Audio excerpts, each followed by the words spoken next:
الحمدللہ رب العالمین والصلاة والسلام علی اشرف الانبیاء والمرسلین۔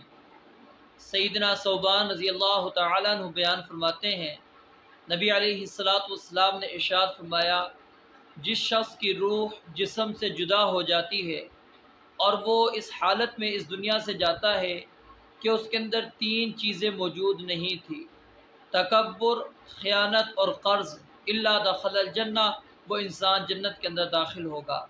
یہ روایت جامع ترمذی کے اندر اور صحیح ترغیب و ترہیب کے اندر موجود ہے۔